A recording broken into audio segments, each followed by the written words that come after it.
Hey, this is Ann-Riley Caldwell, not your ordinary agent, and I am talking about some tips, tricks, and secrets in the home buying process, especially as it relates to finances and getting pre-approved, and even more importantly, staying pre-approved and making sure you make it to your closing date. This is a more detailed video that goes along with my 10 Commandments of Home Buying, tips, tricks, and secrets, the main 10 things that you don't want to do in order to get pre-approved and especially stay pre-approved. So we are to number 8, the commandment number 8. Thou shalt not become a co-signer for credit for anyone or an authorized user on somebody else's account. You see that a lot with credit cards. Before we go too much further, don't forget to subscribe, hit the notify bell, because my team and I are putting out all kinds of awesome videos and we don't want you to miss any of them. I definitely want to try to create content that is relevant, that helps you accomplish your real estate goals. So back to number 8, thou shalt not become a co-signer for anybody. Please, please, please, please, please. I have a huge heart to help people. I would be one of the first people that would be tempted to do this, but don't do it. I have had so many sad telephone calls with people, and the only thing that is standing between them being able to get pre-approved to be able to go buy their dream home is their debt to income ratio. And one of the things that is absolutely crushing them is because they co-sign for somebody else.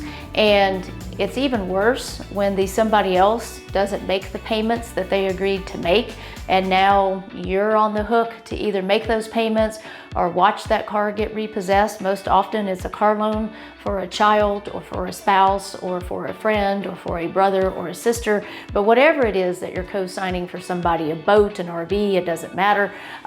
It just absolutely kills you unless you have so much money that it doesn't matter, and the impact on your debt to income ratio isn't a factor if the people are paying it and it's not hurting your credit score.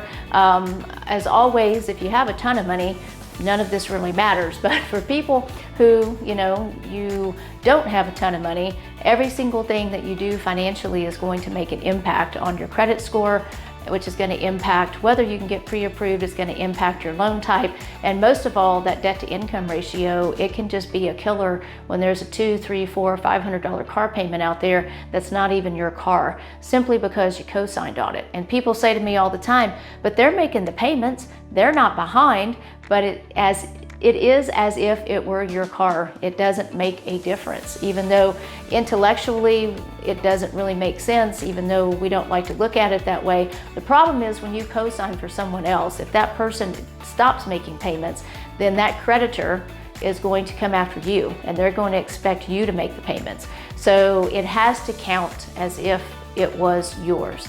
So please don't do that. I mean, there's almost no scenario where that is a good thing. It also fractures relationships, it creates issues. I've just heard a lot of heartbreaking stories about people who have done this. So again, before you do anything, talk to your lender. Your situation is unique. You may be able to do things that most people can't do.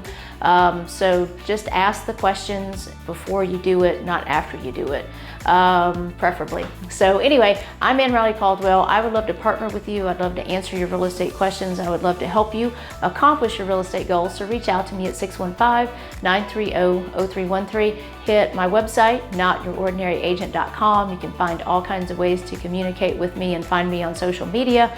And again, let's get together. Let's have a conversation and help you accomplish your real estate goals.